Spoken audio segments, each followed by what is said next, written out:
자, 안녕하세요. 지난 시간에 이어서 열애장에 대한 이야기를 잠깐 해드리도록 하겠습니다. 지난 시간에 어떤 얘기를 했냐면 대승에서 말하려고 하는 것은 우리 모두가 붓다가 될 수 있다 라고 하는 인간 존엄성에 대한 환기가 포인트라고 보시면 돼요.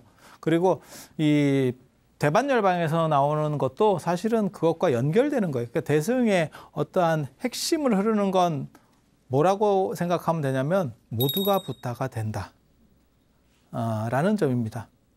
그리고 나중에 선불교하고 밀교의 핵심은 모두가 붓다 다에서 시작하는 거예요. 그러니까는 초기 불교하고 소승불교는 누구는 될 수 있고 누구는 못 돼라고 말하는 거고, 대승에서는 누구나 다 돼. 그리고 밀교하고 저 선불교에서는 이미 다 돼 있어. 너가 모를 뿐이야. 이렇게. 그래서 그게 달라지는 거예요. 그리고 점점 붓다에 대한 부분들이 다가온다는 걸 알 수 있죠. 우리 모두는, 그러니까 부처님은 행복한 사람이에요. 행복한 사람, 완전한 사람. 그래서 우리 모두는 행복하고 완전한 사람이야. 불교는 그걸 얘기하려고 하는 종교예요. 자, 지난 시간에 얘기했던 거를 한 번 더 살펴보면, 자, 한번 보세요. 대반열반경 37권짜리도 있고 40권짜리도 있고 뭐 이러는데, 이건 대승열반경이에요. 대반열반경은 대승열반경. 그래서 거기서 나오는 핵심 사상이 열애장 사상. 열애장은 붓다가 될 수 있는 가능성. 아기가 태 속에 있잖아요. 이 태. 그렇게 잉태되어 있다. 예, 여러분 어때요? 그 잉태된 애는 실제로 애는 아니지만, 사람은 아니지만, 그래도 그게 시간만 지나면 사람이 되는 거 아니에요? 맞아요? 안 될 수도 있어요? 뭐 시간이 지나면 된다라고 하는, 그게 열애장이에요. 그래서 부처님이 저 안에 이렇게 가능성으로 있어. 이게 적합한 비유는 아닌데 흔히 그런 비유를 많이 써요. 제가 보기에는 잘못된 비유인데, 뭐냐면 씨앗 속에는 나무가 들어있다. 씨앗 속에 나무가 들어있다. 그것은 100%는 아니에요. 하지만 그 가능성이 존재하는 것은 맞죠. 가능성 자체가 존재하지 않는다면 나무가 안 되겠죠. 물론 그 가능성이 현실은 아니에요. 현실은 아니에요. 그건 말 그대로 가능성이기 때문에 씨앗 중에는 안 되고 끝나는 씨앗들도 많이 있어요. 여러분이 수박을 먹어서 수박씨가 뭐 예를 들어서 50개가 나왔어요. 그중에서 수박이 되는 씨앗은 몇 개나 되겠어요? 거의 없겠죠. 도시에서 먹는 수박은 뭐 그냥 초토하죠. 전멸. 하지만 거기에 가능성이 없느냐? 가능성은 있죠. 가능성은 있죠. 그래서 그 가능성을 말하는 게 열애장이에요. 그래서 우리 모두는 붓다가 될 가능성을 가지고 있어요. 그래서 이 가능성이 있기 때문에 미래에 아주 먼 시간이 흘러서 붓다가 될 거예요. 이렇게 말하는 게 열애장이에요. 이거 굉장히 재밌습니다. 이건 가능성에 대한 논리예요. 지금은 아니지만 결국은 돼요. 시간이 많이 지나면. 그런데 이거를 조금 더 세게 해석하는 사람들이 나와요. 세게 해석하는 사람들이. 그게 이제 불성으로 이걸 해석하는 사람들이 나오거든요. 이게 중국에서 이 성이라고 하는 것은 날 때부터의 마음. 이게 마음이라는 뜻이거든요. 날 때, 태어날 때부터 가지고 있는 마음. 본질이라는 뜻이에요. 그래서 저거는 변하지 않는다. 그러니까 이게 어떤 얘기냐면, 씨앗 속에 그 나무에 가능성이 있느냐, 그것이 현재 존재하느냐 얘기예요. 현재 존재한다라고 생각하면 불성, 가능성만 있다라고 하면 열애장. 뭔 차이인지 좀 알딸딸하죠. 이거 가지고 중국에서 나중에 팍 터지게 얘기가 나오기 시작합니다. 내가 현재 존재하고 있는데, 나는 불완전 존재인데 배꼽 뒤에 붓다가 돼. 이게 배꼽이 걸려. 배꼽은 안 걸립니다. 정확하게 말하면. 왜? 지난 시간에 얘기했었던 법화경 제바달따 품에 제바달따도 일곱이요. 제가 겸손한 거예요. 굉장히 겸손한 거예요. 겁 얘기 나중에 해드리면 또 재밌는 스토리가 있어. 겁이 뭔지 겁도 안 나는 얘기들이 있어. 그런데 이렇다고 가정을 하고, 붓다는 완전한 거잖아요. 완전체잖아요. 나는 지금 불완전이에요? 잘 모르겠죠. 근데 불완전이 완전이 될 수는 없어요. 불완전은 영원히 불완전일 수밖에 없어요. 그러니까 내가 나중에 배꼽 뒤에 붓다가 될 수 있다라는 얘기는 뭐냐면 나는 지금도 사실 내가 자각하지 못해서 그렇지 완전한 거예요. 그리고 그것은 내가 현재 가지고 있는 개념일 뿐이에요. 그렇게 구체화해서 실체시하면 불성이 돼요. 가능성에 초점을 맞추면 열애장이 되는 거예요. 분위기를 보니까 설명을 이거 가지고 한 1시간을 해야 될 것 같은데 나한테 그렇게 많은 시간이 없어요. 인도에서는 이 부분을 그렇게 설명해 줄 시간이 없어. 나중에 중국에 가면 저 성론이라고 하는 게 인성론, 인간의 본질은 뭐냐라고 하는 게 중국 철학 전체를 관통하는 최고의 핵심 키워드예요. 그래서 그 얘기를 더럽게 오래 할 거예요. 그래서 그때 들으시면 돼. 이거는 잠깐 맛배기로 이런 개념들의 차이가 있다. 하나는 실체적 개념이고 하나는 뭐랄까 가능성의 개념이다. 나는 부자가 될 수 있어요 하고 나는 부자가 될 수 있어요라는 하는 개념하고 진흙 속에 금이 들어있어요라고 하는 개념은 다르다니까. 그거는 이미 존재하는 개념이에요. 나는 가능성에 대한 개념이에요. 그래서 이 가능성은 미정이기 때문에 불확실성을 내포하는 거고 이게 진흙 속에 금이 들어있어요. 진흙 속에 금덩어리가 있고 진흙에 쌓여 있는 거예요. 이거는 진흙이 아무리 많아도 금은 금인 거예요. 금이 진흙으로 섞여가지는 않거든. 그래서 저런 걸 보고 실체적 개념이라고 그래요. 불변적인 거, 확실한 거. 이런 걸 성이라고 그러는데 이에 대해서 나중에 얘기를 할 거예요. 너무 어렵게 생각하지 마세요. 그냥 이 정도로 분위기를 보니까 이 정도로 끊고 가는 게 현명한 판단이에요. 어렵지 않아. 어렵지 않아. 그래서 이 부분에 대한 것도 뭐냐면 모든 인간은 다 붓다가 될 수 있다. 그 가능성을 가지고 있다.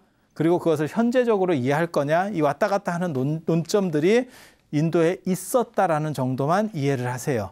그런데 문제는 이런 식으로 실체화되면 이게 예전에 얘기했었던 거에 아트만이 있어요. 아트만이 아라고 하는 실체거든요. 실체, 어떤 윤회의 실체. 이것과 혼동될 수 있다고 해서 이거는 인도 불교에서는 크게 비판받아요. 불성 이런 개념들은 굉장히 비판받아요. 그런데 이게 중국에 가서 대박을 터뜨리죠. 왜냐하면 중국은 저런 거에 대해서 환장한 사람들이거든. 그리고 중국 불교하고 인도 불교하고 가장 큰 차이점이 있어요. 인도 불교는 경전을 잘 안 봅니다. 논설을 주로 봅니다. 논설을 주로 봅니다. 그래서 나중에 인도 대승불교의 주류가 누구냐면 이 중간학파하고 유식학파예요. 그리고 얘네들은 논서 중심으로 봅니다. 중간 같은 경우에는 3개의 논서가 있죠. 중론, 백론, 12문론 이렇게 해갖고 3개의 논서가 있어요. 그리고 유식학파에도 육아사지론을 필두로 한 5대 논서라고 하는 게 있어요. 그러니까 걔네는 논문을 중심으로 봐요. 인도 사람들은 이게 머리가 어떻게 되어 있냐면 굉장히 이렇게 짜잘한 걸 따집니다. 그래서 논문 중심의 공부를 해요. 이 동아시아 사람들은 큰 거 대체를 잡으려고 해요. 자잘한 거는 그냥 그건 대동소이한 거요. 그래서 우리나라 사람의 가장 큰 특징 중에 하나가 종교가 많으면 무슨 일이 벌어지느냐? 다 좋은 일 하고 살라는 거요. 모든 종교를 폐일원하면 착하게 살라는 거다. 이렇게 자기가 정의를 해. 한 번만 더 생각해 보면 다 똑같은 종교면 다르게 있겠냐? 박 터지게 싸우고 있겠냐? 한 번만 생각해 봐. 다른 거니까 싸우겠지. 같았으면 대동단결했겠지. 그렇지 않아요. 다른 거예요. 그런데도 우리나라 사람들은 산에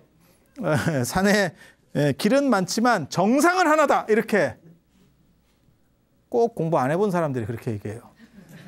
근데 저는 늘상 그렇게 얘기하거든요. 그거 산이 여러 개야. 산 자체가 달라.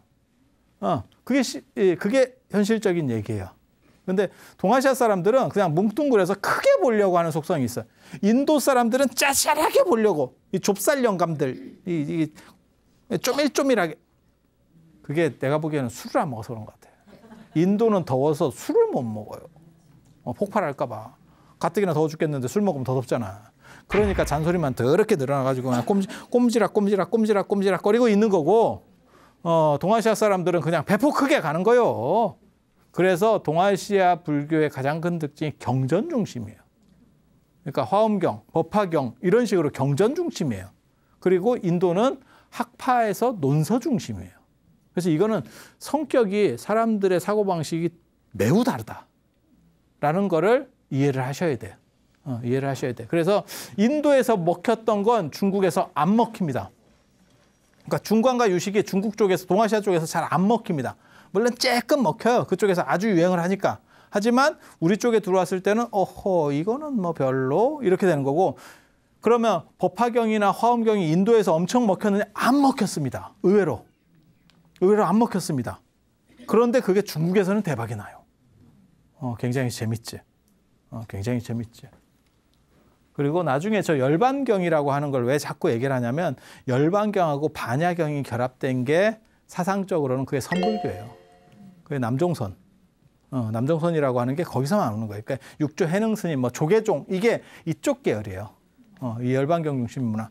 그건 중국 얘기할 때 또 할 겁니다. 그래서 이 정도로 각설하고, 계몽의 시대, 기원 전후 계몽의 시대를 거치고 나서 한 100여 년 정도가 흐르면, 이 100여 년이 굉장히 중요한 거예요. 어떤 문화 현상이 100년 정도 지나면 또 다른 반전을 일으키거든요. 우리도 마찬가지예요. 불교가 들어와서 정착된 뒤에, 한국에 불교가 들어와서 정착된 뒤에 한 100여 년 정도가 딱 흘렀을 때, 그러니까 초기 말고 한 100여 년 정도 흘러서 어느 정도 딱 안정됐을 때 누가 튀어나오냐면 원효의상이 나오는 겁니다. 물론 372년에 불교가 고구려에서 들어왔어. 그 들어온 거 말고 어느 정도 깔린 뒤에 한 100여 년 정도 지나면 원효의상 같은 사람이 한 단계로 해서 튀어나오는 거예요. 딱 질적으로 이제 우월한 사람이 나오는 거죠. 유교도 마찬가지예요. 성리학이 우리나라에 들어와서 한 100여 년 정도 이렇게 들어오는 도입기 말고 안정기에서 한 100여 년 정도 흐르고 나서 퇴계율곡이 나오는 거예요. 그렇게. 그래서 양적인 것들이 어느 정도 갖춰지면 질적인 걸로 넘어가는 단계가 나오는 거예요. 그래서 대승불교가 계몽의 시대를 거친 뒤에 대승불교가 쫙 이렇게 경전들이 만들어지고, 언제 만들어졌어요? 그 100년 전이, 제가 지난 시간이 100년 전이요. 그때 경전들이 막 만들어지고 뭐가 됐잖아. 그때 드디어 한 100여 년 정도 흐르고 나서 AD 한 200년 정도 됐을 때 이런 일이 벌어져요. 사일론사라고, 4개의 태양이라고 하는. 얼마나 머리가 좋으면 당시에 막 4개의 태양이 떴다는 거예요. 논사라고 하는 거, 이제 머리 좋고 이제 논변 말 잘하고 이런 사람들. 그래서 동쪽에는 마명이고 아수바고샤. 아수바고샤. 그 저번에 얘기했었잖아요. 부타차리타. 저번이 전생이지. 아수바고샤. 마명 음유시인, 부처님의 전기 뭐 이런 거 했었던 사람. 그 다음에 서쪽의 용수 나가르주나, 중간파의 시조예요. 중간파의 시조. 나가르주나. 그 다음에 이 나가르주나의 제자가 제바, 가나제바라고 눈깔 하나인 사람이 있거든요. 아리아데바라고 성제바, 성스러운 제바 이렇게 얘기할 때도 있고, 외눈박이 제바. 저 사람 눈이 하나밖에 없었던 것 같아요. 뭐 다쳤는가 어쩌는가 뭐 모르겠어요. 저 사람 스리랑카 사람입니다. 그리고 북쪽의 동수, 일출론사라고 불린다는 거예요. 경량부라고 하는 부파불교 중에서, 소승불교 중에서 경량부라고 아주 유력한 부파가 있는데, 그 부파의 천재예요. 그래서 900권의 책을 짓고 막 해갖고 일출, 태양이 떠오른 것 같아요. 나도 저런 것 좀 했으면 좋겠다. 얼마나 사람이 머리가 좋으면 저런 평가를 듣겠어. 너무너무 멋있지 않아요? 그러니까 대승불교가 경전들이 이렇게 쫙 올라오면서 어느 정도 깔리니까 거기서 한 단계 진화한 저런 사상가들이, 아주 대단한 사람들이 나오는 거예요. 물론 동수는 저거는 소승불교 사람입니다. 정확하게 말하면 소승과 대승에 약간 걸쳐 있는, 경량부가 소승불교에 속해 있지만 대승불교의 속성을 조금 가지고 있는 그게 경량부예요. 그래서 나중에 이제 저 유식 얘기할 때 보면 세친이 경량부 쪽에 있다가 대승으로 넘어가거든요. 그게 가능한 게 경량부 사람들이 인식 구조 자체가 조금 그래요. 약간 이렇게 섞여 있는. 그래서 한 100여 년 정도 지나면 이때 이제 이렇게 큰 사람들이 나오면서 대승이 쫙 일어나는 거죠. 너무 멋있지 않아? 나 이런 거 보면서 너무 멋있다는 생각을 하는데 동쪽의 마명 마치 무슨 무협지 같잖아. 무림의 고수들. 중국에도 이런 때가 있었거든. 중국에도 당나라 때 보면 다 이렇거든. 그래서 강서의 마조, 호남의 석도 다 이렇게 해서 양자강 서쪽에는 마조 도일스님, 그 다음에 호남 동정호 남쪽에는 석도 희천스님, 그 두 사람이 천하를 쥐고 들었다 놨다 했다는 거잖아요. 사상적으로 막 들었다 놨다 했다는 거잖아요. 그래서 거기서 유래된 말이 지금까지 강호에 출격해서 뭐 이런 거 나올 때 그 무협지 같은 데 보면 강호라는 표현이 거기서 나오는 거거든. 막 이렇게. 아마 저게 이제 부처님 말고 불교사에서 붓다라는 수식어가 붙는 사람이 2명 있어요. 그게 사리불이에요. 초기 불교 제자 중에 사리불. 제2의 붓다 뭐 이런 표현이 나오는데 용수를 소석가라고 합니다. 작은 석가모니 부처님. 그렇게 머리가 좋은 분이에요. 그렇게 머리가 좋은 분이에요. 뭐 저 양반 대단한 분이에요. 그래서 책 같은 게 새로 이렇게 어디서 이렇게 새로 발견된대. 그럼 아마 저 용수나 안 그러면 나중에 나오는 세칭 같은 사람을 천부논사라 그러거든요. 막 뭐 모르는 게 없어. 그냥 백과사전 같은 사람이야. 근데 저런 사람은 책이 막 대따시 발견돼도 용수 제자가 제바라 그랬잖아요. 저 제바라고 하는 사람하고 얘기가 있어요. 책이 너무너무 대단한 책이 새로 발견됐는데 용수는 한 번 보고 스캔 뜨고 이해까지. 짜증나지. 비호감이에요. 제바는 3번 봐야 그게 가능했대. 제바는 3번 봐야 가능했대. 우리는 어떻게 하면 됩니까? 우리는 인공지능으로 하면 됩니다. 인공지능 내용을 추려줘 이렇게 하면 걔가 다 해줍니다. 굳이 용서 필요 없습니다. 우리는 그렇게 살면 돼. 근데 저렇게 머리 좋은, 그러니까 불교 역사상 어떻게 보면 부처님과 더불어서 최고의 머리 용수입니다. 용수입니다. 그래서 용수 여러분 잘 기억해 놓으세요. 나가르주나 이거 잘 기억해 놓으세요. 왜 손잡을 때 그런 애가 태어날 수도 있어요. 그래서 저렇게 4대 논사 용수라고 하는 사람이 어떻게 보면 대승불교에서 이게 가장 대단한 사람인데 화엄하고도 걸리고 다 걸리거든요. 용수가. 그런데 용수가 원래 이런 얘기를 해줘야 되나 말아야 되나. 이게 용수보살전이라고 하는 전기가 있어요. 저 구마라지 번역한 거기에 보면 용수가 젊었을 때 출가하기 전 얘기예요. 사람이 별로 상태가 안 좋습니다. 머리는 좋은데 이 사람이 이런 건 좀 방송용이 아닐 수도 있는데 강간범 출신이에요. 어디에 가장 이쁜 여자가 많이 있을까요? 그냥 옛날에 여러분이 옛날에 살았다고 생각하고 어디에 가장 이쁜 여자가 많이 모여 있을까요? 그죠. 그래서 이 사람이 은신술을 배웁니다. 투명 인간. 해리포터야. 투명 망토를 쓰고 들어가서 거기는 이제 여자들밖에 없는 거야. 모든 왕궁은 다 이렇게 여자들의 특별 구역이 있습니다. 왜냐하면 그게 조금만 잘못하면 요즘은 유전자 검사를 하면 되지만 옛날에는 검사할 수도 없고 그러면 왕의 혈통이 바뀌어버리는 거잖아. 그래서 용수가 왕궁으로. 여러분 생각하는 걸 용수 같은 머리 좋은 사람이 왜 생각을 못하겠어. 그래서 왕궁에서 이렇게 왔다 갔다 하니까 이게 굉장히 재밌는 일이 벌어지더래. 왕이 손을 댄 적이 없는데 1+1으로 바뀌어 사람들이.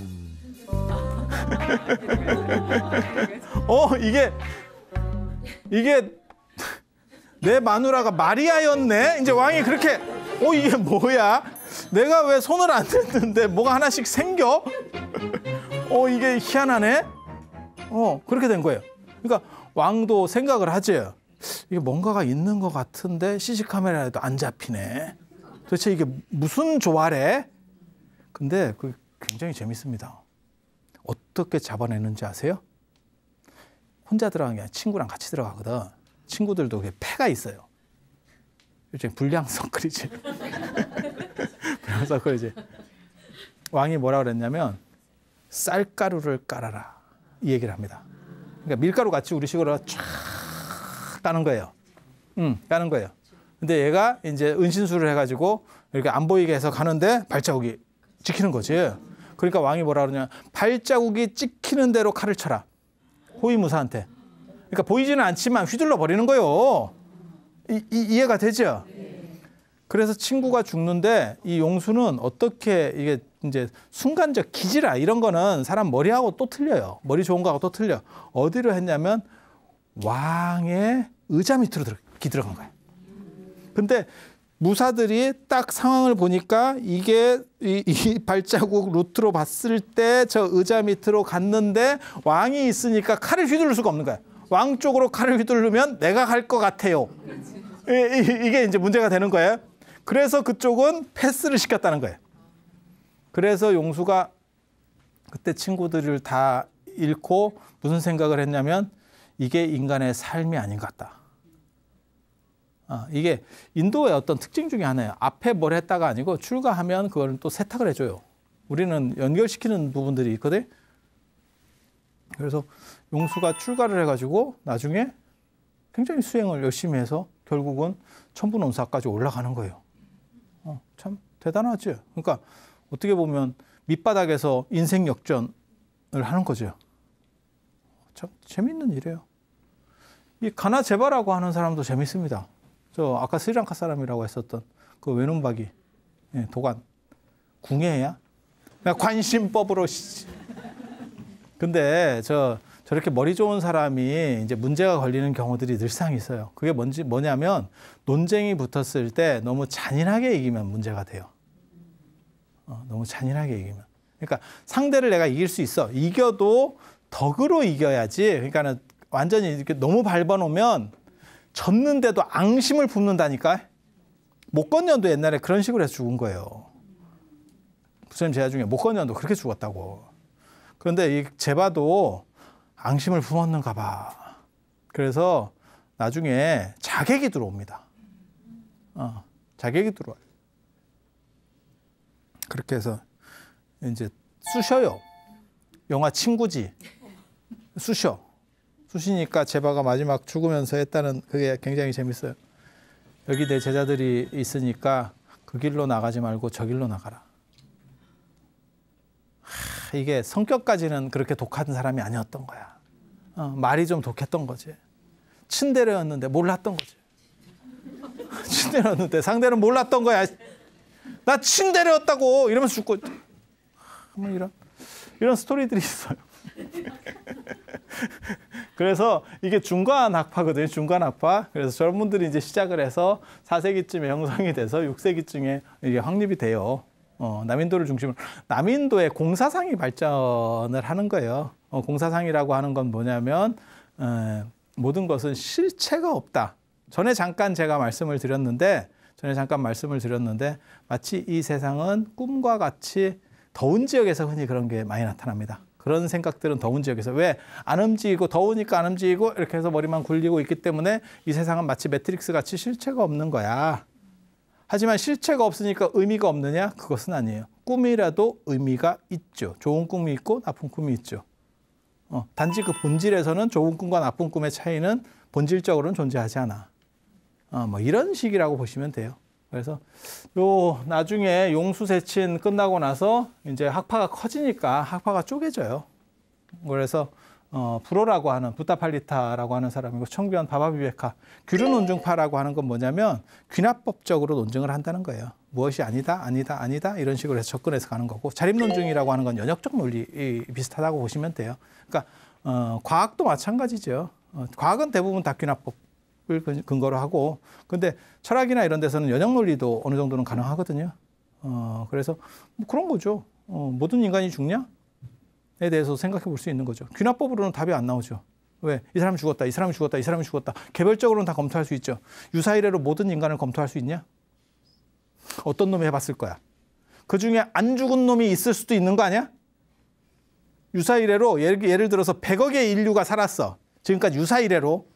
안 죽은 놈 있을 수도 있는 거 아니야? 그런 사람이 어디 있어? 나오라 그래. 안 나왔을 수도 있잖아. 그렇게 하면 돼. 이게 그러다 보면 전부 검증을 해야 된다라고 하는 문제점이 있는 거예요. 그걸 검증할 수가 없어요. 그래서 그거는 프로테이지로 올라가는 거지. 예를 들어서 뭐 100명 표본 중에서 100사람이 다 죽었어. 그러면 뭐 100% 이렇게 할 수는 있지만 그건 표본인 거고. 그러니까 예를 들어서 뭐 99.99는 가능해도 100은 불가능한 거지. 그렇게 가는 거죠. 근데 연역이라고 하는 거는 그냥 뭐 대전제 자체가 참이면 밑에 하부 논리들은 다 참이니까. 인간은 죽는다. 그러면 그냥 다 죽는 걸로. 안 죽으면 인간 아닌 걸로. 그냥 분류를 그렇게 해버리면 돼요. 그래서 이런 식으로 나중에 갈려요. 그래서 파가 좀 이제 커지니까. 그리고 갈리게 되는 이유가 이 유식학 때문에 그래요. 유식학파 때문에. 이게 훨씬 큽니다. 중간파보다 유식파가 훨씬 큽니다. 그래서 유식파하고 싸우다 보니까 이제 문제가 벌어지는 거예요. 저 유식 쪽에서 말 잘하는 사람들이 있거든. 말 잘하는 사람들이 있거든. 그래서 저런 사람들과 경쟁을 하다 보니까 이제 논리 구조들이 좀씩 바뀌기 시작하는 거예요. 유식학파의 특징은 미륵이라고 하는, 미륵이 실존 인물이라고 하는 설도 있어요. 아니, 저때 살았다는 설도 있다니까. 이게 좀 복잡해요. 미륵이 최소한 2명일 수도 있어. 미륵이 2명. 부처님 제자에 아일다라고 하는 사람도 있거든요. 아니, 석가모니 부처님 제자에 있어. 아일다가 미륵인데 그 양반이 어디에서 수기를 받냐면 지금 바라나시에서 수기를 받아요. 바라나시에서 수기를까지 받는다고. 그래서 그 사람도 하나 있고 이 사람도 또 있어요. 그리고 이게 이제 도솔천에 있었다는 얘기도 있고. 몰라, 나도. 아주 신비에 쌓인 인물이야. 정확하지 않아. 왜? 기록이 없어. 좀 복잡해. 그래서 뭐 미륵을 좋아하는 사람이 미륵을 칭했는지 뭐 궁예인지도 모르지. 내가 미륵이다. 궁에도 그렇게 나오니까. 근데 거기서 누가 내가를 지운 거지. 이렇게 미륵이다. 가 될 수 있는 거니까. 이게 좀 복잡해요. 인도가 이런 기록을 잘 안 남깁니다. 그래서 인도를 역사가 없는 나라라고 하는 거거든요. 그래서 잘 몰라요. 근데 중요 인물은 사실은 이 무착이라고 하는 사람이에요. 이 무착하고 세친하고, 세친이 진짜 영웅이고 이제 무착이라고 하는 게 형이에요. 이 아상가, 이 바수반두인데 이 형제입니다. 굉장히 대단한 사람들이, 굉장히 대단한 사람들. 그래서 제가 인도에서 최고의 명문, 불교 쪽으로 봤을 때 가장 천재는 용수, 최고의 명문 집안은 저 집입니다. 살아있는 사람 중에서 보살 소리를 듣는 사람이 4사람이 있어요. 용수보살, 세친보살, 무착보살, 마명보살. 4명 중에서 2명이 형제인 거야. 되게 멋있지 않아요? 그리고 3번째 아들이 하나 더 있는데 이 사람은 아라한입니다. 엄마가 참 그렇지. 뿌듯했겠지. 내 아들이 너무 막 기계같이 머리가 좋아요. 막 이랬을 수도 있어. 그래서 무착이라고 하는 사람이 어떻게 보면 유식파의 시조라고도 할 수 있는 사람이에요. 그래서 도솔천에 올라가서 아유타에서 일었던 사건인데,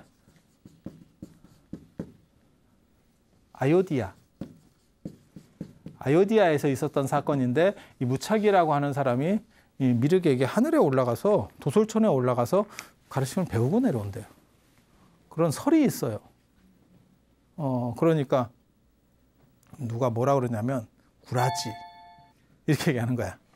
너 구라치는 거 아니야? 냄새가 나는데 야 씨 뭐 좀 그런 거 아니야? 구라지. 이래서 2종류의 검증이 들어갑니다. 2가지의 검증이 들어요. 아라한이었던 사람이 내가 진짜 그런가 한번 가볼게. 이렇게 갔어요. 갔을 때 사건이 기록이 돼 있어. 되게 재밌어요. 미륵에게 예의를 표하지 않았대. 왜? 나는 스님이고 미륵은 도솔천에 있을 때는 제가인입니다. 그러니까 제가인에게 스님이 인사하는 것은 맞지 않기 때문에 딱 이랬다는 거예요. 되게 재밌어. 또 한 가지는 무착을 계속 씹어요. 사람들이. 너 구라지. 그러니까 나 가서 들었다니까? 이러니까 그러면 내려오라 해봐. 그럼 믿어줄게. 입 딱 치고 내려와. 그럼 믿어줄게. 우리도 그거 할 수 있잖아요. 기독교에 뭐 신이 있느냐, 이슬람에 신이 있느냐. 다 필요 없고 내려오라 해. 죽은 뒤에 천국 필요 없고 내려오라 해. 그럼 믿어줄게. 이랬다는 거예요. 저 얘기를 씹으니까 미륵이 내려와요. 아유디아가 두 가지 중요하거든요. 저게 미륵이 내려왔다는데 불교적으로. 그리고 허왕옥 전설의 아유타에 어떻게 보면 그 지역을 저 아유디아로 봐요. 그래서 저게 이제 연결되기 때문에 저기를 꼭 가보고 싶었는데 팍복한 고로 인도 사람들이 데모를 해서 길을 막아서 못 갔어요. 나 오지 말래. 그게 아니고 저 아유디아가 또 한 가지의 성지예요. 힌두교에 이 마하바라타라고 하는 굉장히 긴 서사시입니다. 라마야나. 이 마하바라타 책의 주인공이 크리슈나. 그리고 이 중에서 지난 시간에 얘기한 때 우리가 그 반야경을 다 할 수가 없으니까 한 권만 뽑았다 그랬잖아요. 그 577권째 금강경이다. 여기서도 한 권만 딱 뽑은 게 바가바드기타예요. 이거 반응이 너무 쎄한데 이거 굉장히 유명한 책인데 아무도 모르네. 제가 고등학교 때 저 책을 읽고 있었더니 제 친구가 뭐라 그랬냐면 너 요즘 기타 배우냐? 라고 해서 그 책 바가바드 기타. 그리고 이 라마야나의 주인공이 라마예요. 이 라마, 이 크리슈나라고 하는 신의 화신이에요. 화신. 예. 아니 비슈누 신의 화신. 비슈누 신의 화신이에요. 이렇게 그냥 얘네 신화예요. 얘네 신화 구조. 근데 이 라마가 결국 스리랑카에 가서 이제 트로이 전쟁 같은 게 일어나거든요. 저 라마야나가 트로이 전쟁이라고 생각하시면 돼요. 그래서 스리랑카에 있는 왕이 라바나라고 하는 어떤 악마가 저 라마의 마누라인 시타를 이렇게 데리고 가요. 그래서 그거를 이제 원숭이 부대를 이끌고 막 가고 거기까지 가서 공격을 해서 결국은 뺏어온다. 다시 되찾아온다. 이런 스토리라고 보시면 돼요. 그건 전쟁 무용담이에요. 전쟁 무용담. 그 라마의 탄생지가 아유디아예요. 아유디아. 그런데 나중에 인도에 무굴 제국이 들어서면서 이슬람 제국이 무굴 제국이 그 라마의 탄생지에다가 얘네가 모스크를 지었어요. 힌두교의 가장 쉽게 말해서 성진 중에 한 군데다가 밀고 모스크를 지었어요. 근데 지금 나중에 인도가 독립하고 간디가 결국 죽게 되는 사건이 간디는 자이나교도였는데 간디가 이제 하나의 인도라는 걸 주장을 했는데 이슬람은 이슬람대로 쪼개지고 그다음에 힌두는 힌두대로 쪼개지는 과정에서 동쪽에 파키스탄, 서쪽에 방글라데시가 이제 독립을 하는 거거든요. 그걸 이제 막을 때 간디가 그렇게 하면 안 돼라고 했다가 총 맞고 사요나라 했죠. 이게 인생 끝이구나. 이렇게. 그런 사건이 벌어지는 거거든요. 그래서 인도에는 힌두가 훨씬 많죠. 힌두교도들이. 그런데 거기에 가장 핵심적인 자리에 모스크가 있으니까 저걸 때려 부셔야 된다. 라고 해서 계속 충돌이 벌어지는 거예요. 근데 요즘 만들었으면 당연히 때려 부셔야겠지만 그것도 또 옛날 거거든. 무굴 제국 시대니까. 또 옛날 거거든. 그러니까 이걸 어떻게 해야 되느냐. 그래서 계속 이슬람하고 서로 간에 충돌하는 지역이 여기예요. 그래서 저희가 그나마 다행인 건 들어갈 때 막혀서 그렇지 나올 때 막혔으면 죽도밥도 안 된다는 거. 죽도밥도. 다른 일정들이 쫙 날아가는 거죠. 우리는 관광객이에요. 이렇게 할 수는 없잖아. 치고받고 싸우고 있는데 우리 좀 잠깐만 지나가고 싸우세요. 이럴 수는 없잖아. 그래서 이 무착이 있는데 여기에서 미륵이 내려왔었다는 그 기록이 있어요. 그 기록이 있어요. 그리고 이제 메인은 세친이에요. 이 세친이라고 하는 사람이 뭐 워낙 중요한 사람이라서 세친 원래는 이게 좀 거슬러 올라가야 돼. 4차 결집 서북인도 쪽에 여기에 대월지에 카니시카 왕이라는 월지국 그러니까 흉노족 계열이에요. 그쪽 사람이 와가지고 여기다 나라를 세워. 이 사람이 불교를 이제 융성하면서 여기서 이제 결집을 합니다. 근데 이거를 이제 보통 1차 결집, 2차 결집, 3차 결집하고 달리 얘기를 안 하는 거는 그냥 지방 결집이라서 그래요. 지역에서 일어난 사건이기 때문에. 근데 그 사람이 그걸 할 때 뭐가 있었냐면 대비바사론이라고 하는 책을 만들었는데, 논설을 만들었는데 그게 200권짜리예요. 이렇게 만들면 책을 안 보잖아. 이게 보라고 만들어? 그렇죠? 200권짜리 어떻게 보겠어?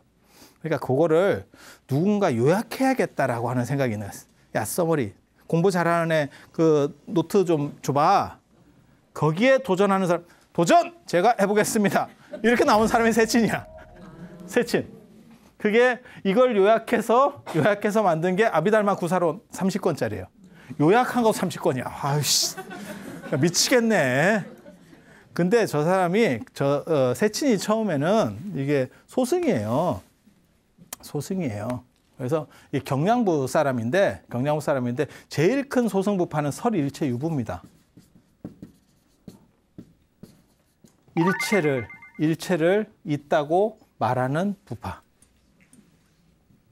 이게 굉장히 재밌는데 이런 거 설명하려면 긴데.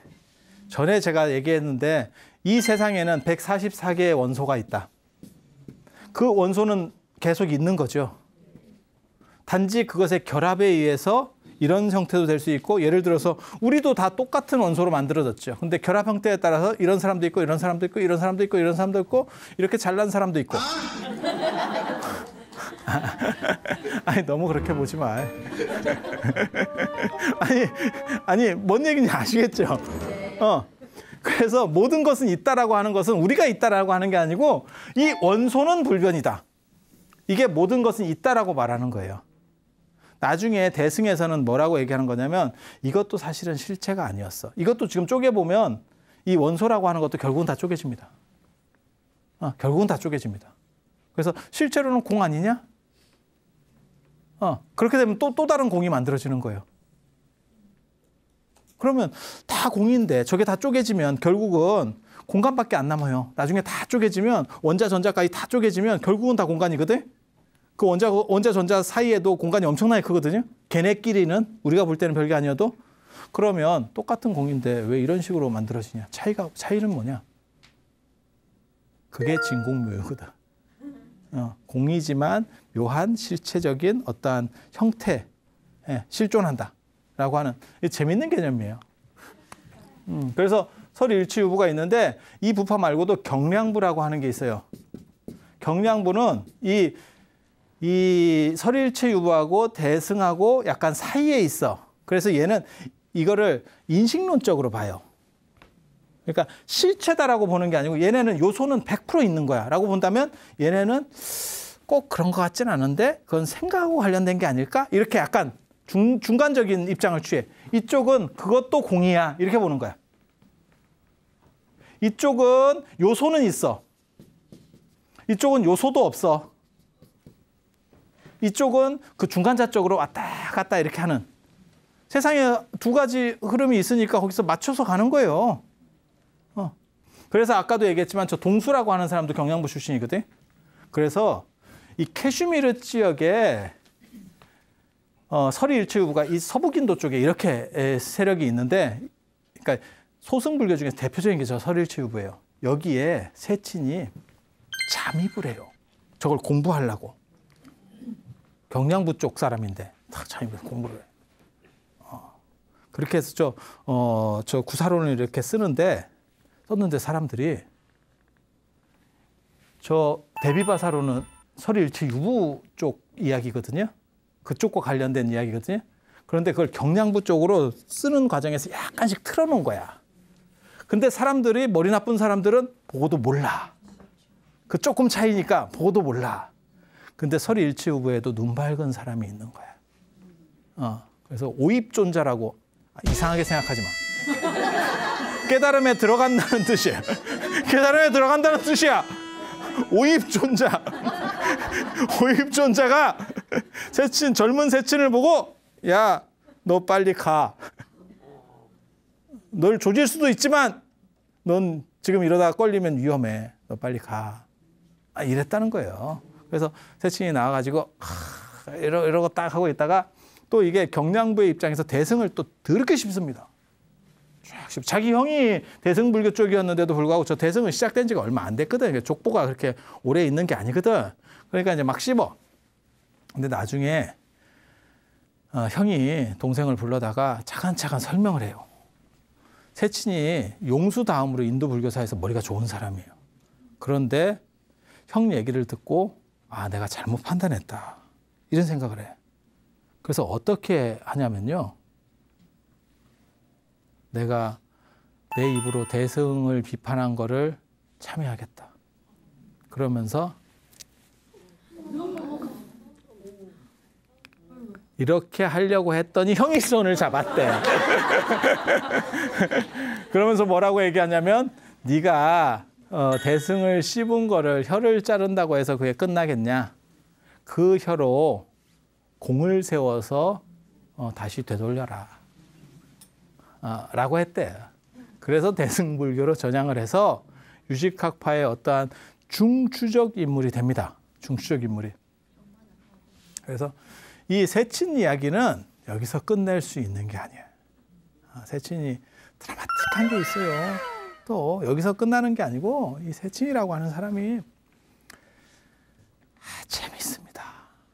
저렇게 머리 좋은 사람이 나중에 다른 논사가 설일체유부 쪽 이 중현이라고 하는 사람이 붙작을 해요. 한번 뜹시다. 이게 진짜 역대 빅매치예요. 역대 빅매치. 알리와 이노키. 하여튼 엄청난 사건이었는데 알리와 이노키 어떻게 끝났는지 알죠? 너무 싱겁게 끝났지. 한 사람은 바닥에서 기어가고 한 사람은 서 있고 이렇게 끝난 것처럼 세친이 도망가요. 거기에 또 진기한 사연이 있어. 어디서 들을 수 없는 이 진기한 사연. 어디서 듣겠어? 여기서 듣지. 언제 듣겠어? 그래, 다음 시간에.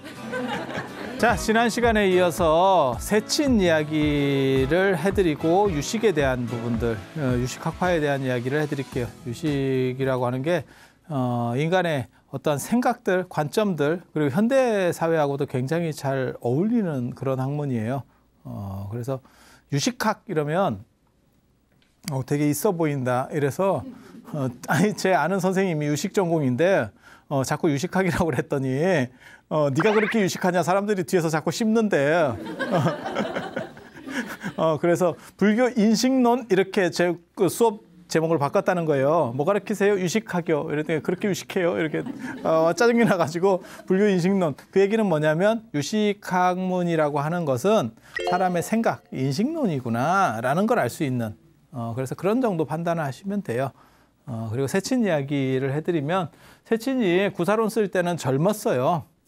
근데 대승불교로 넘어와서는 이거 혀를 뒤집어 가지고 대승불교를 이렇게 좀 잘해야 되는데 좀 하고 있는데 이제 늙었어요.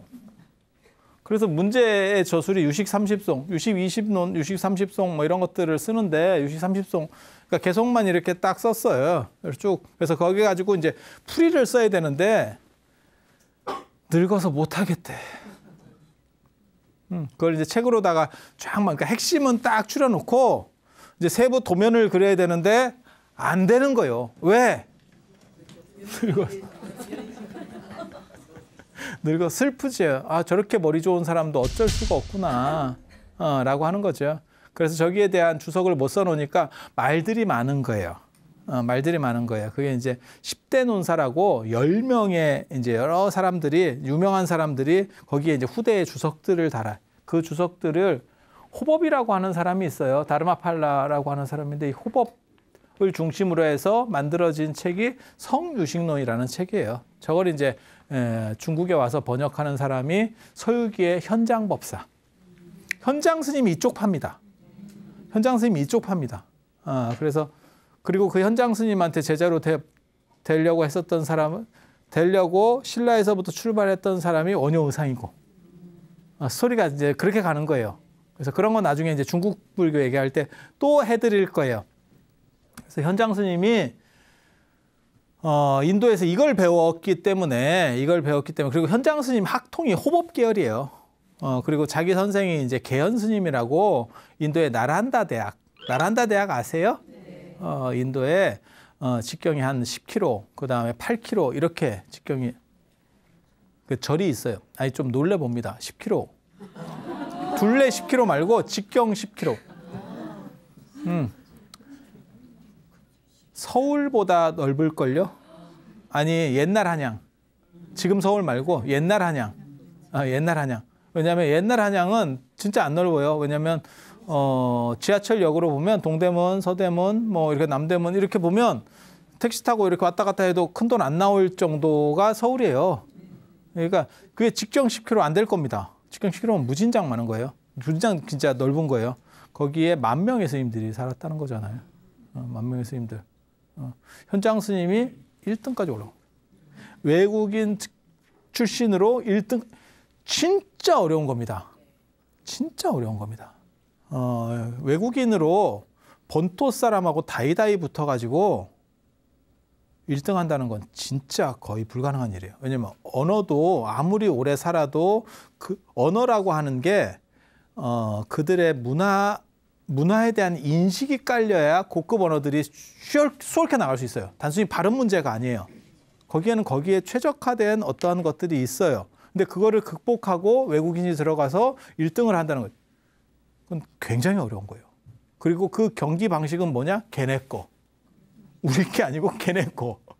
한국 사람들이 뭐 일본이나 한국에서도 불교하는 사람들 되게 재밌는 사람이 있어요. 미국이나 이런 데 가서 박사학위 받아오는 사람 중에 한국 불교로 박사학위를 받아온다? 미국 가서 왜 원효로 박사를 받아? 미국 놈이 원효를 알겠냐? 미국에 가서 내가 미국 불교와 관련된 걸 조사해서 박사 논문을 쓰려면 아마 개고생을 할 겁니다. 그렇지 않을까? 그런데 현장은 인도에 가서 걔네 걸로 해서 천하를 평정합니다. 나란다에서 1등이 아니에요. 전국 논쟁에서 1등을 합니다. 모든 종교가 다 참석하는 데서 1등합니다. 그러니까 머리 겁나 좋은 사람이에요. 그 양반 선생이 개연 스님이고 그 위에가 저 위로 올라가면 호법이 있는 거예요. 그러니까 저쪽 계열로 자기 학맥 계열로 딱 해가지고 저걸 정리를 해서 중국에 와서 번역을 했지. 성유식론 이렇게 짝짝짝짝짝짝짝. 난 이런 사람이야. 참 그런 거지. 그래서 이 세친이 저걸 다 완성을 해놨으면 사실 말이 더 적어졌을 수도 있어요. 그게 이제 명함인데. 그러면 더 뜻이 분명해졌을 테지만 자유도가 떨어졌겠죠. 그래서 저게 장점도 되고 단점도 돼요. 너무 머리 좋은 사람이 다 해놔버리면 밑에 사람들이 그걸 따라가기가 힘들어서 학문이 퇴보합니다. 학문이 퇴보합니다. 그게 나중에 중국 화엄종에서 일어나는 사건이거든요. 이 양반들이 머리가 너무 좋아. 그러니까 밑에 사람은 그거를 공부해서 따라잡고 원래 플러스 알파를 시켜야 학문이 계속 발전하는데 알파 시키기 전에 난 죽어. 왜? 이해가 안 돼.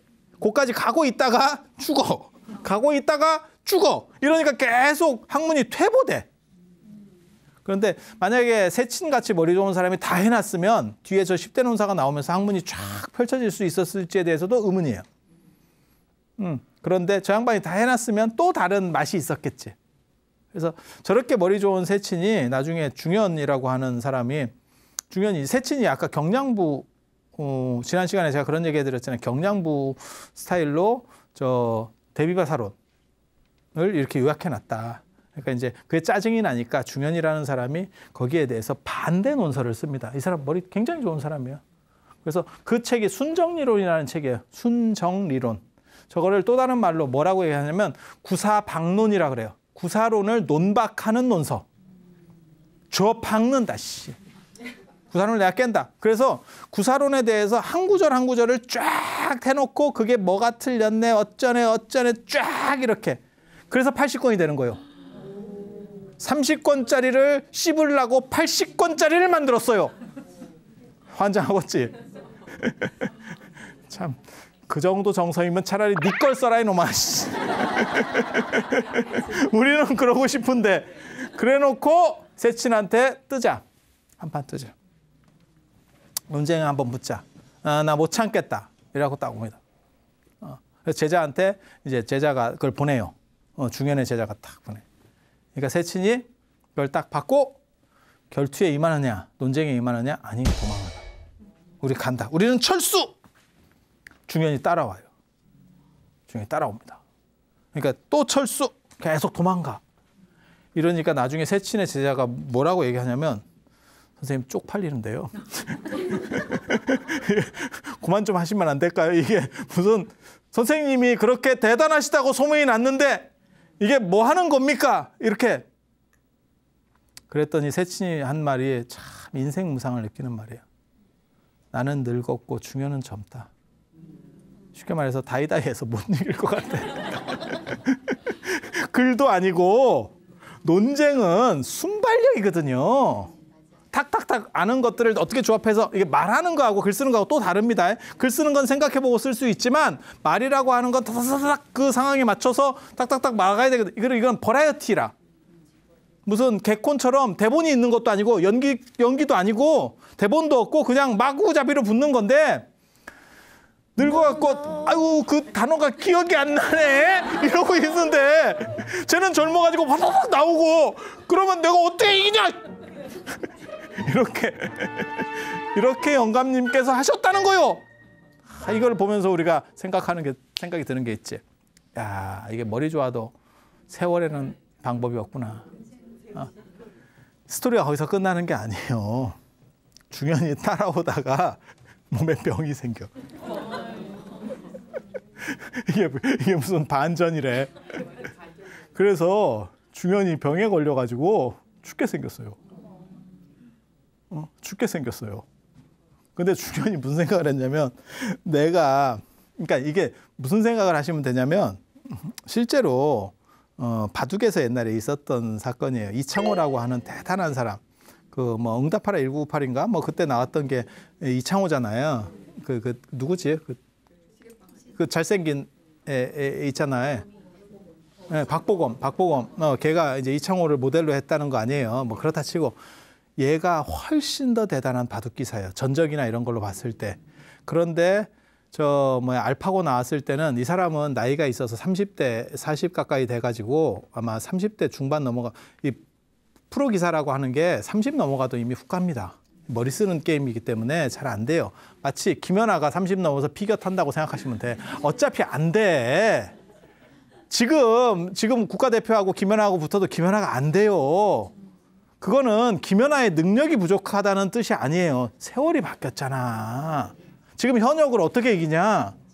생각을 한번 해보세요. 뭔 뜻인지 아시겠죠? 그래서 이창호라고 하는 사람이 기울 때 이세돌이라고 하는 사람이 떠오르고 있었다고. 그때 이세돌이 뭐라고 얘기했냐면 이창호를 계속 도발했다고. 왜냐하면 젊은 패기로 이제 그리고 잘 나가는 선배를 씹어야 자기도 올라가는 게 있거든. 그래서 도발을 했는데 이창호는 이제 실제로 졌고 그 다음에 이 사람은 좀 점잖은 사람이라 그냥 가만히 이렇게 가는. 그래서 어떻게 보면 세친과 중현 비슷한 스토리예요. 그리고 나중에 이세돌도 커제라는 사람한테 똑같이 당한 거예요.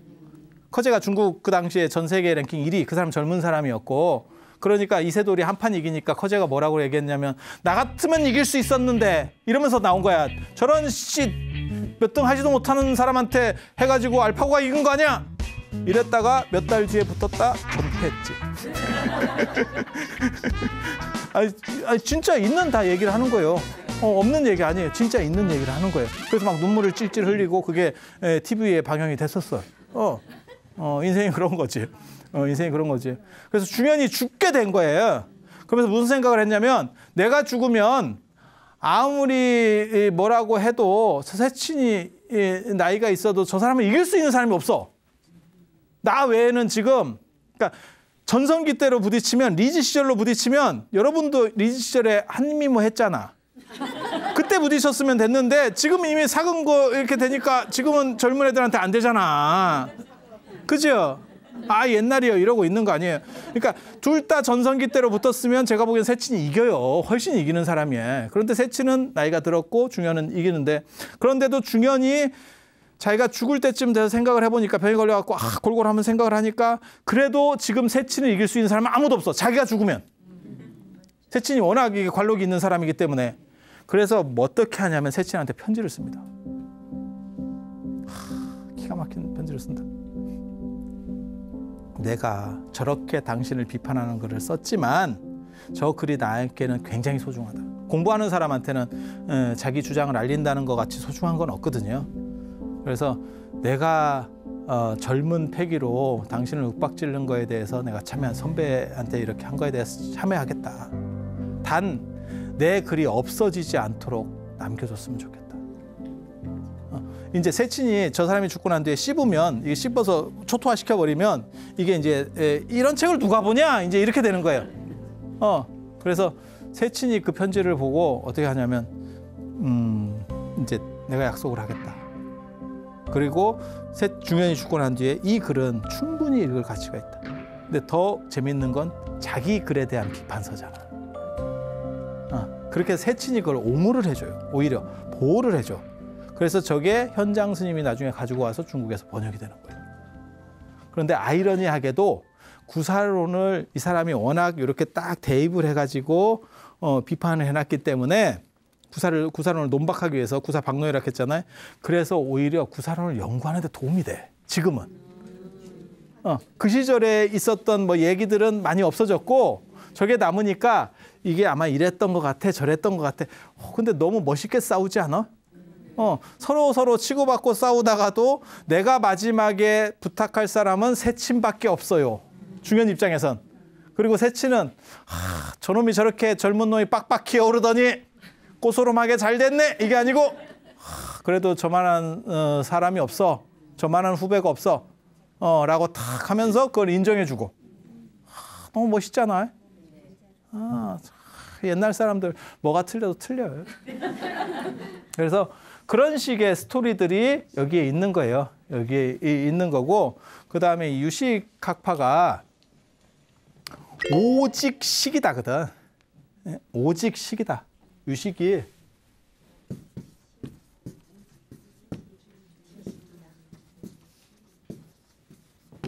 오직 인식, 생각. 생각이다. 그러니까는 현상이 중요한 게 아니고 아까 지난 시간에 설일체 유부에서는 이걸 유부라 그래요. 있다. 무엇이 요소가. 요소는 있다. 요소가 존재하는 것이 아니고 생각이 존재하는 것이다. 생각이 존재하는 것이다. 그러니까 그냥 예를 들어볼게요. 그냥 예를 들어보는 거예요. 여기 빨간 장미가 빨간 장미는 아니네. 빨간 장미가 있다고 가정하고 그거를 밤에 보면 깜깜한 밤에 보면 검은 장미로도 볼 수 있대. 그러면 그게 빨간 장미냐 검은 장미냐에 대한 이야기예요. 불 켜면 빨간 장미 아닙니까? 검은 장미라고 판단하고 그 사람이 갔어. 다시 되돌아오지 않았어. 그 사람 머릿속에서 이거는 무슨 장미예요? 그러면 빨간 게 맞는 거예요? 검은 게 맞는 거예요? 조금 알딸딸해지기 시작하지? 이거 되게 재밌지? 이게 굉장히 재밌는 얘기예요. 굉장히 재밌는 얘기예요. 그래서 제가 그런 얘기 해드리거든요. 그런 얘기. 자라보고 놀란 가슴 소뚜껑 보고 놀란다. 자라보고 놀란 가슴 소뚜껑 보고 놀란다. 실제로 인식론과 관련해서 굉장히 재밌는 이야기가 뭐냐면 선종에 나오는 이야기거든요. 선종에 나오는 이야기. 인도에도 이야기들이 많이 있어요. 그런데 선종 얘기를 해드리면 어떤 스님이 절에서 예불을 하러 이렇게 가는데 가다가 두꺼비를 봤다는 거예요. 근데 두꺼비 아시죠? 거북이랑 틀려가지고 애가 좀 느릿느릿하고 등에 여드름이 많잖아. 피부 관리를 잘 안 해가지고 막 짜주고 싶은 애잖아. 아이씨, 저거 다 짜면 되게 재밌을 것 같은데. 근데 애가 좀 느리고 그 다음에 애가 좀 고지식해요. 그래가지고 이렇게 높은 데 있으면 지가 돌아가고 뭐 생각을 해야 될 건데 계속 도전을 하는 습관이 있어요. 그래서 원래 비광에도 두꺼비 있잖아. 비광에 두꺼비 몰라? 그게 그거잖아. 그 일본 시인이 이렇게 글이 안 돼가지고 도저히 이렇게 좌절하고 이러고 있는데 그 두꺼비가 거기서 돌 앞에서 껍적껍적거리고 있었대잖아. 저 자식 올라가겠어? 아유 바보 같은 놈. 저거 돌아가야지 이랬는데 그놈이 계속 껍적거리더니 결국 올라가더래. 그래서 그걸 보고 나도 더 열심히 공부를 해야겠어. 그게 비광 스토리예요. 그래서 비광의 영감님이 이렇게 딱 하면서 두꺼비를 딱 보고 뭐요? 이런 딱 표정으로 있잖아. 그래서 그걸 이제 이게 딱 인상에 남았지. 예, 딱 남았지. 그렇게 해서 자다가 이제 화장실이 갑자기 이렇게 나이가 든 스님이었는가 봐. 젊은 스님은 한 방에 다음 날까지 가는데 나이 든 사람들은 이렇게 하잖아요. 그래서 이렇게 지나가게 됐대요. 근데 불을 켤 수도 없고 이제 깜깜하고 화장실은 익숙하잖아요. 그 자기가 사는 공간에서는 익숙하잖아요. 그러니까 좀 어렴풋해도 달빛에 그냥 가는 거지. 가다가 퍽 했대. 퍽 소리가 나더래. 이게 이제 찝찝하지. 로드킬하고 똑같은 거지. 죽는 놈도 짜증이 나겠지만 친 사람도 짜증이 나지. 그렇잖아요. 근데 이제 급하니까 가서 일단 뭐 싸고 와갖고 이렇게 하는데 이게 영 찝찝하더래. 계속 마음에 걸리는 거지. 그래가지고 잠을 자니까 꿈에 염라대왕한테 끌려갔대. 하고 염라대왕 있는데 두꺼비가 나타나서 저놈이 저를 죽였어요. 이러면서 두꺼비가 일어나가지고 소송을 걸더래. 가지고 나는 미필적 고의였어요. 나는 두꺼비가 있는지 몰랐어요. 내가 일부러 그런 거 아니에요. 이렇게 발악을 하다가 깼대. 그래가지고 너무 시겁을 해서 이게 날이 밝으면 내가 두꺼비를 위해서 뭔가를 좀 이렇게 묻어주고 뭔가 이렇게 종교적인 거를 해줘야겠다라는 생각을 했대. 그래서 그 다음날 날이 밝았어요. 그리고 가보니까 두꺼비는 없고 원주 스님이 오이를 떨어뜨리고 갔대. 오이를 씻어서 가다가 하나 떨어뜨렸는데 그걸 밟고 퍽한 거야. 오이 퍽이야. 두꺼비 퍽이 아니고 오이 퍽이었어. 스토리는 그거야. 근데 봐봐. 이 사람이 맨 처음에 이 스님이 오이인 줄 알았으면 염라대왕한테 끌려갔겠어? 이게 굉장히 재밌는 거예요. 굉장히 재밌는 사건이야. 이 사람한테, 이 스님한테 있어서 그 퍽의 대상은 두꺼비일까 오일까예요. 경기가 끝나고 나서 그 다음 날이 밝고 난 뒤에는 분명히 오입니다. 그런데 그 꿈을 꿀 때까지는 그 사람한테는 두꺼비예요. 두꺼비예요. 그게 인식이 존재한다는 거예요. 현상이 문제가 아니고 어떻게 인식하느냐. 그래서 제가 그런 얘기 하거든요. 그러면 나중에 그 오이로 밝혀졌으니까 두꺼비는 없는 거 아닙니까? 아니죠. 만약에 염라대왕 꿈을 꾸다가 그 양반이 심장마비로 죽었어. 그러면 그 스님은 두꺼비 때문에 죽었어? 오이 때문에 죽었어? 굉장히 재밌지? 굉장히 재밌지? 아니, 우리가 겪는 것들이 생각하고 달라요. 그래서 제가 그런 얘기도 해주거든.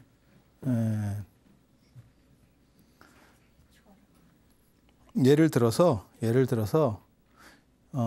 여기에 저 칠판이 지금 파란색이잖아요. 검은색처럼 보일 수도 있는데 뭐 일단 파랗다고 치고 저걸 파란색으로 보고 있잖아요.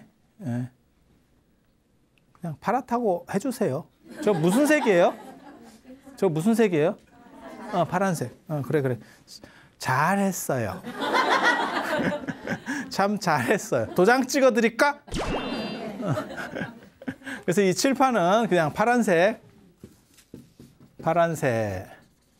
근데 생명이 있다고 그냥 가정을 해봐요.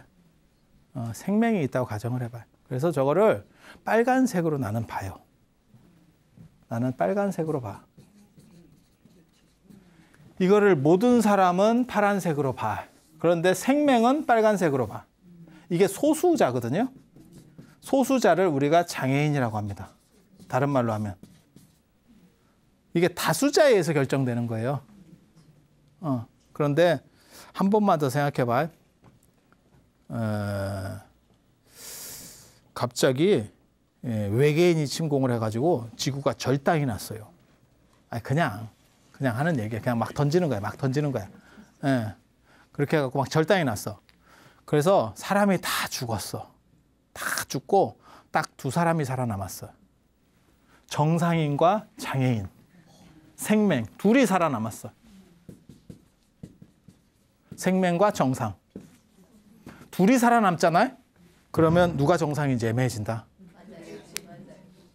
이제부터는 목소리 큰 놈이 정상이요.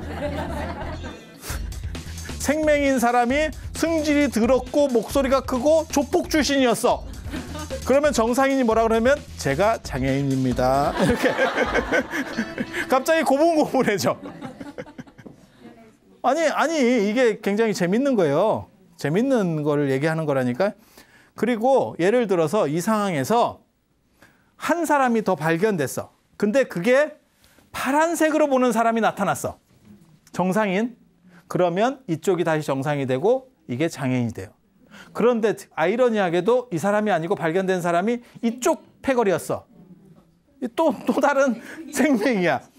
그래서 이쪽이 되면 이게 정상으로 굳어지고 이 사람이 계속 장애인으로 쭉 가는 겁니다. 그러면 색이라고 하는 것은 도대체 뭘까? 저건 도대체 무슨 색일까? 원래. 거기에 대해 생각이 나오는 거예요. 그러니까 우리는 색을 인식할 뿐이지 실제로 그 색의 정체를 아는 건 아니라는 거죠. 그러니까 어떻게 인식하느냐가 중요한 거지 사실을 얘기하는 게 아니라는 거예요. 그리고 현실적으로도 이게 있어요. 이거는 그냥 제가 극단적으로 얘기를 해서 그렇게 된 거고 현실적으로도 있어요. 개가 보는 색이 다르고 벌이 보는 색이 달라요. 걔는 흑백으로 보고 뭐 이렇게 모자이크로 보고 뭐 이런 식으로 본다고. 우리하고는 달라요. 아무튼 보는 방식 자체가 달라요. 그래서 제가 그런 얘기 하거든요. 만약에 빨간 장미가 있다라고 가정했을 때 그것이 빨간 장미라고 인간이 이해하는 것이 진짜 색일까? 왜? 장미의 입장에서는 진화할 때 벌과 나비가 봐주기를 원하지 인간이 보고 꺾어주기를 원하는 게 아니에요. 벌과 나비가 봐줘서 이쁘다는 판단을 가지고 그로 인해서 수정되기를 원하는 거지. 아니 꽃 입장을 생각해봐. 우리가 꺾어가지고 그걸 조지기를 원하겠어요? 나를 빨리 조져주세요. 이렇게 커오겠어요? 그렇게 진화하진 않았을 거 아니에요. 왜? 그런 저급 단어들을 굉장히 좋아하셔요.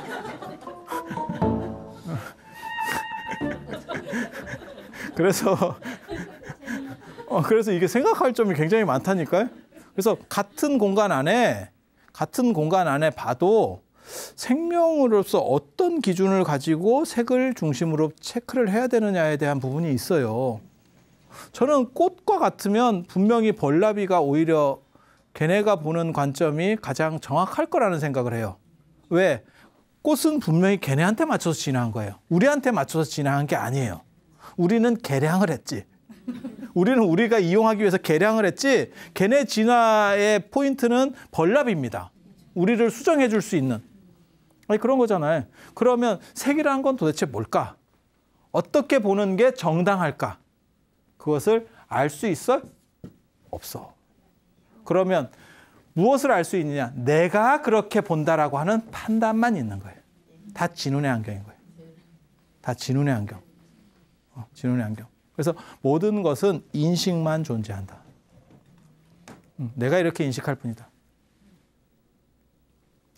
그래서 그 논리도 가능해요. 눈을 감으면 우주가 사라진다. 그건 별로 멋이 없구나. 이게 어떻게 보면 대륙의 합리론, 나중에 유럽 얘기하는 거예요. 대륙의 합리론, 영국의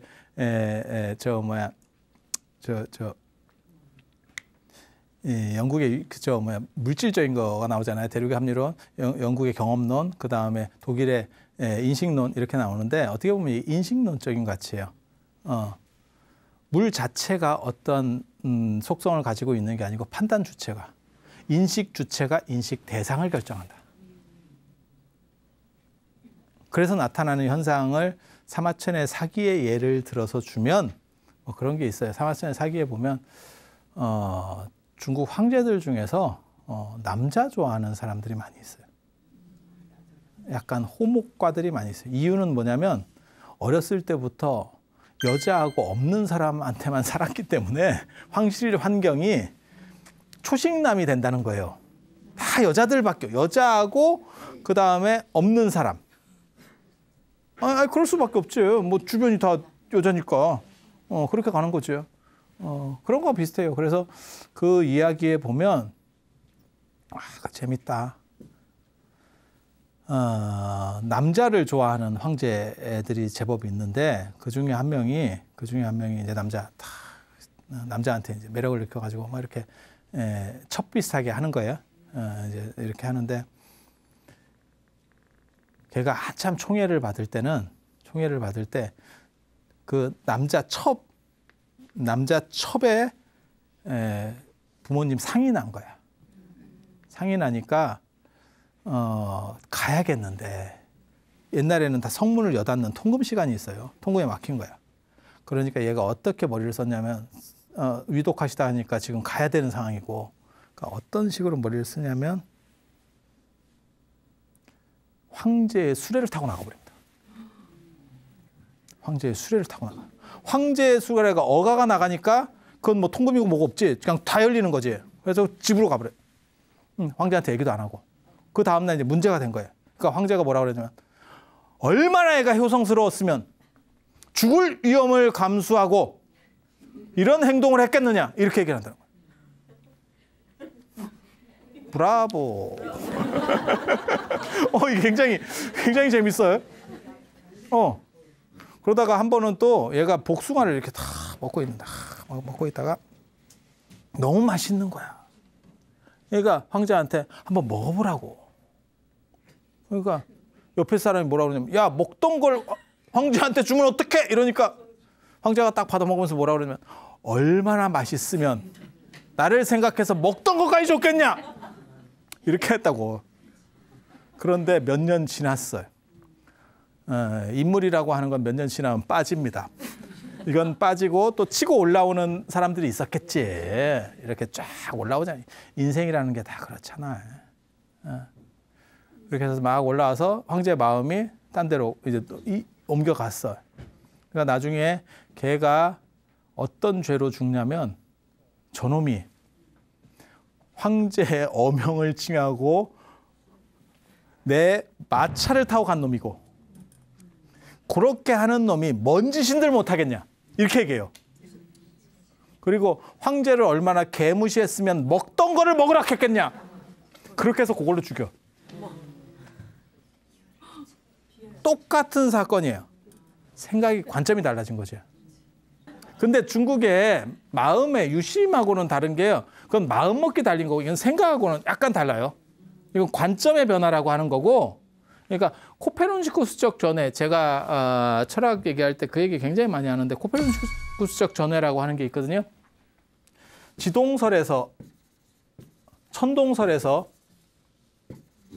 천동설이 지구를 중심으로 모든 우주가 다 도는 거잖아요. 그리고 지동설은 이제 지구가 뺑뺑이 도는 거고 이렇게 바뀌는 게 이제 코페르니쿠스적인 관점의 전환이라고 하는 거예요. 그걸 이제 코페르니쿠스 전회라고 하는 건데 실제로 현상이 바뀌었느냐? 현상이 바뀐 것은 아무것도 없어요. 우리의 관점이 바뀐 거예요. 갈릴레오 갈릴레이가 망원경을 발견하기 전에 그 이전에는 사람들이 전부 천동설이었거든요.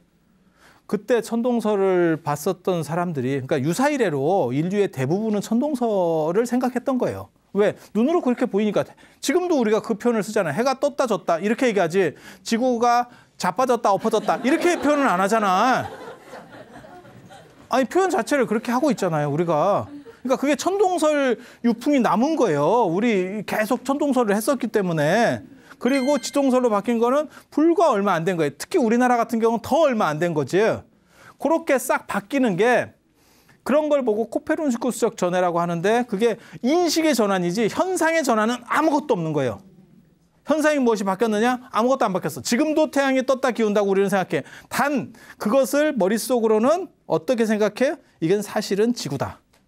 태양이 아니고 지구다. 이렇게 생각하잖아요. 그래서 이렇게 바뀌는 게 여기서 바뀌는 거는 뭐냐? 인식이 바뀌는 거예요. 관점. 이런 게 저 유식이라고 하는 거예요. 유식. 그리고 저런 식으로 해서 내 생각을 정리하는 거. 그거를 요가 수련이라고 그래요. 요가. 그래서 요가 유식학파라고 합니다. 요가가 옛날 발음이 유가예요. 그래서 그걸 유가유식이라 그래요. 그러니까 지금은 요가라고 하는데 옛날에는 유가였다니까. 저는 유가가 원래 발음일 거라고 생각해요. 이게 인도에서 바뀐 발음일 거예요. 얘네가 생활하면서 쓰는 언어이기 때문에 결국 발음은 다 바뀌게 돼 있거든요. 언어적으로. 그래서 이게 원 발음이었을 거예요. 원 발음이 뭔지는 정확하게 모르고 그다음에 아무튼 우리 발음이 더 가까울 거예요. 원 발음에. 그리고 얘네는 이렇게 바뀐 거죠. 근데 요가하고 유가하고 같은 거예요. 그래서 유가유식학파라고 얘기를 하고, 그러니까 내 인식을 전환, 코페르니쿠스적 전해처럼 내 인식을 바꾸기 위해서 수행하는 거. 그게 요가예요. 명상. 그러니까 요가에 두 종류가 있습니다. 몸을 비트는 요가, 하타 요가 같은 거예요. 그러니까는 육체 요가. 그리고 실제로는 정신 요가가 핵심이에요. 근데 정신 요가가 핵심인데 왜 육체 요가 자꾸 이런 것들이 우리 주변에 많이 있느냐?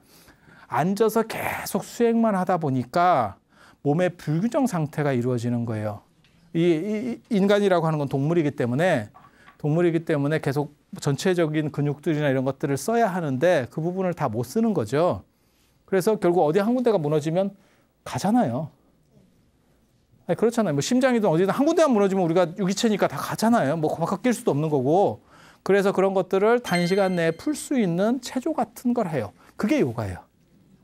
우리가 알고 있는 그 육체 요가. 그리고 그것의 핵심은 정신 요가입니다. 정신 요가. 그래서 나중에 이제 뭐 소림사 이런 얘기 나올 때 보면 달마 역근경 뭐 이런 얘기들이 나오는데 그것도 사실은 인도의 요가와 비슷한 것들이에요. 요가 비슷한 것들. 그래서 이게 요가학파. 그래서 아까 육아사지론이라고 제일 중요한 책, 이 학파에서 제일 중요한 책이 육아사지론이거든요. 요가의 선생이 기본으로 삼는 논서. 요가학파 책이에요. 그리고 우리나라에도 육아사 이런 거 들어보셨어요? 육아사 이런 절 들어보셨어요? 저기 유식학파절이에요. 아마 제 기억이 맞으면 그 남현군 묘수인데도 아마 육아사인가 뭐 이럴 건데. 예전에 그 대원군, 흥선 대원군이 그 무덤 뭐 이렇게 명당 이런 영화 못 보셨어요? 못 봤으면 넘어가는 걸로. 그래서 이렇게 인식에 대한 생각, 관점에 대한 생각, 관점, 인식에 대한 생각들이 주로 하는 게 요가학파고, 그 다음에 이것과 관련해서 이제 얘기가 될 수 있는 게 우리의 생각들을 어떻게 볼 거냐라고 하는 거예요. 육식, 이게 의식이거든요. 의식. 우리 의식, 생각. 전의식은 뭐냐면 안, 이, 비, 설, 신, 안, 눈으로 보는 눈과 관련된 어떠한 판단, 생각. 그 다음에 이, 귀와 관련된 판단, 생각. 소리와 관련해서 우리가 뭐 이렇게 생각들을 할 수 있잖아요. 그 다음에 코, 혀, 몸과 관련된 거. 그리고 그것을 종합하는 게 의식이죠. 우리의 의식, 정신. 그렇지 않아? 그리고 그 정신 안에 뭐가 있느냐, 그거보다 더 깊은 게 이건 육식이고 칠식이 있다는 거예요. 이게 주화식이라고 하는 건데 나라고 하는 생각이에요. 나라고 하는 생각. 우리가 태어났을 때 나라는 생각이 별로 없어요. 그런데 이게 마치 시루떡처럼 한 겹 한 겹 쌓이면서 나라는 게 만들어져요. 진짜예요. 여러분과 저의 관계도 마찬가지예요. 여기 처음 보신 분도 있고 좀 여러 번 본 면식범도 있고 태도들이 달라집니다. 저를 대하는 태도가 달라집니다. 처음에는 서로 이게 조금 멋들었고 어렵게 대하는 관계에서 좀 오래 보면 이제 좀 편해지겠죠. 왜? 그게 재정립되는 거죠. 계속. 나라고 하는 생각들이 재정립되는 거죠. 그러니까 예를 들어 가지고 야 이러면 기분이 나쁠 수도 있고 뭐 관계가 없을 수도 있어요. 그건 자기라는 위치를 어떻게 정했냐에 따라서 달라지는 거예요. 그러니까 저보다 어른이 예를 들어서 뭐 부모님이 야 저 물 좀 갖고 와 이러면 예 이러면서 아무 부담이 없어. 근데 내 친구가 그러면 이게 뭔 뜻이냐? 저게 한번 하겠다는 건가? 그냥 뭐 이렇게 생각할 수도 있는 거고. 예를 들어서 뭐 나보다 밑에 사람이라고 나는 생각하는데 불구하고 걔가 그렇게 하면 이게 어디 이렇게 갈 수도 있는 거고. 그리고 제일 이제 문제가 되는 건 뭐냐면 서로 상대가 낫다라고 생각했을 때 그러면 이제 대박 붙는 거죠. 감정적인 게 하나 터지면 막 대박 붙는 거죠. 그래서 그 위치라고 하는 것들은 하나하나 눈 쌓이듯이 이렇게 하면서 결정되어 나가는 거예요. 그게 정해져 있는 게 아니고 마치 여러분도 여러분 바깥 양반하고 위치를 생각해 보세요. 처음에는 좀 연세 드신 분들 같은 경우는 남성이 위였지. 근데 지금 나이를 먹고 돈도 못 벌어오고 이러니까 그 채워주는 대로 먹어! 이렇게 될 수 있는 거야. 외국에 갈락하면 나 갔다 올게! 이것도 가능하고 그게 젊었을 때 같으면 외국에 뭐? 이렇게 하면 아유 내가 친정도 못 가는데 이러면서 끝났을 수도 있고 아니 이게 정해지지 않았다는 걸 얘기하는 거예요. 뭐가 어떻다라는 뜻으로 말씀드리는 게 아니고 정해진 건 없고 그렇게 해서 나라고 하는 것들이 한 겹 한 겹 어떤 경험들을 통해서 쌓여가고 이렇게 형태를 만드는 게 나라는 거예요. 그리고 여기에는 고집이 생기는 거지. 나는 이래. 그리고 거기에 이제 충돌이 생기면 자존심이 상하는 거고 어떤 때는 폭발도 할 수도 있고 이렇게 되는 거죠. 그래서 이게 어떻게 보면 에고. 심리학적으로 얘기하면 프로이드식으로 말하면 에고에 해당하는 거예요. 자기의식. 그리고 그 밑에 팔식이라고 하는 이런 것들 밑에 있는 잠재적 심연 같은 게 있다는 거예요. 칼 구스타프 융식으로 말하면 집단무의식입니다. 융은 실제로 이런 불교의 이러한 유식이나 이런 거 영향을 굉장히 많이 받은 사람이에요. 그래서 집단무의식, 프로이드보다 융이 고전 심리학에서 융을 더 높게 쳐주는 게 이런 집단무의식에 대한 발견이거든요.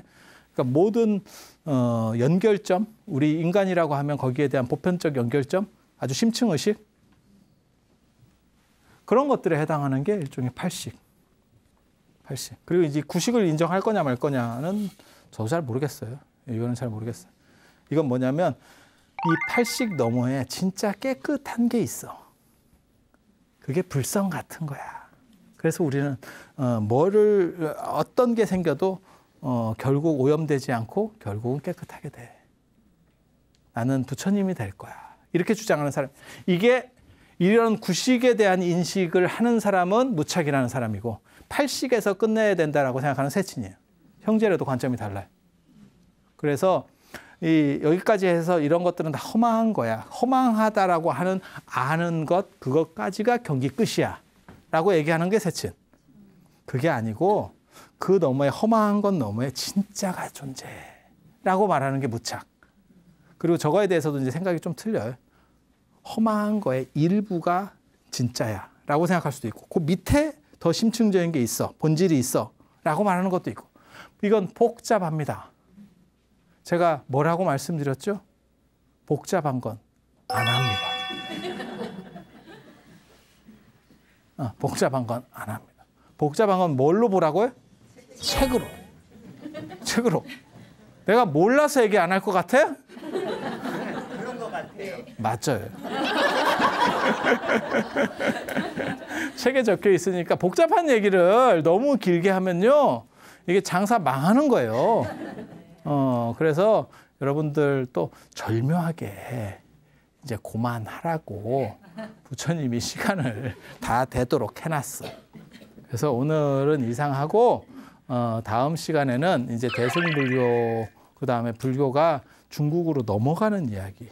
그 다음에 불교가 이제 인도에서 변화해서 결국 밀교로다 가고 그 다음에 불교가 나중에 이슬람의 공격, 그 다음에 결국 어떻게 끝나는지에 대한 1203년 비크라마시라 사원이 파괴되면서 불교를 그게 끝났다라고 생각을 하는 거거든요. 그래서 800년 전에 인도 불교는 끝난 거예요. 그래서 그러한 이야기들, 인도 불교사의 맨 뒤쪽과 관련된 신기한 이야기를 가지고 찾아뵙도록 하겠습니다. 자, 들어주셔서 감사합니다.